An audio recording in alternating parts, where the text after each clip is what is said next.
কত দূর আছে বাইকটা? আস্তে আস্তে পা ফেলবে।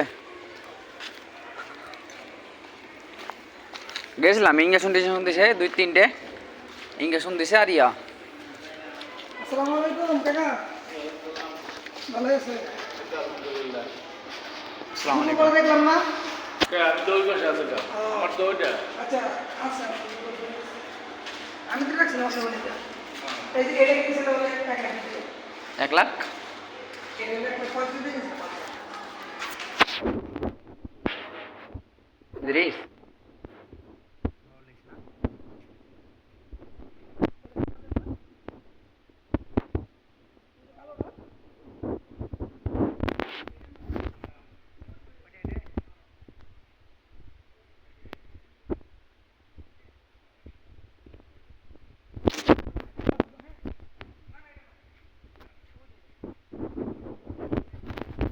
এটা 1,40,000 দিন।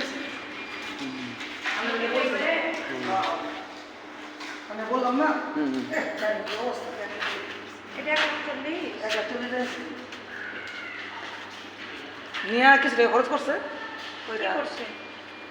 কাজ কাম করছে। কিন্তু মডিফাই এরকমই করা হ্যাঁ, ছিল। এরকম ছিল। আমি এর জন্য বলছিলাম 2 জায়গায় গেলে আপনি পাইতেন এই দামে সিভিল জিজ্ঞেস নিছে এই দামে পাওয়া যায়। আর এটা আর এটা নিছেন আপনি? এর কত বললেন? 1,35,000। 1,35,000 সব মিলে। আমার চাস্ত ভাই একটা নতুন পালসার নিলে ডবল ডিক্স। হ্যাঁ, কত বিক্রি করছে জানো? 1,20,000 না কত? 1,20,000। হ্যাঁ, একদম নিউ। ওই যে তালিকাটা তাদের বিক্রি দিলে নীল কালার আর লাল আর নীল এরকম। এটা হিসাব করলে কেমন বলি, আমি যখন নিচ্ছি আমি এক্সচেঞ্জ করে দিচ্ছি। বুঝতে পারছি। এখানে আমার রেট বেশি পড়ছে। আমি একটা গাড়ি দিয়া হ্যাঁ, এই গাড়িটা গাড়িটা নিয়েছেন না? ঠিক আছে, হিসাব ঠিক আছে। ওইটা নিয়ে এটা নিচ্ছে, আমি এটা নিচ্ছি আর একটা ছিল ওটা শুধু পয়সা দিচ্ছি। বুঝতে পারছি।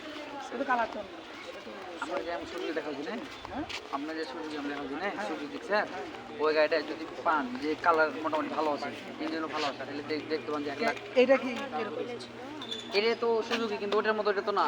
এটা কিন্তু আছে এসেপ তো, কিন্তু ওটার মতো এটা তো সামনে দিকে সাজানো না। ভাই। আমার কথা হলো আপনি এটা একটা মডিফাই করতে 30,000 টাকা লাগে। হ্যাঁ কথা বুঝেন? হ্যাঁ। ওই সামনে কিট লাগাইতে 30,000 টাকা লাগে। হুম। এখন ওরকম কিট সহ কি পাওয়া যায় কিনা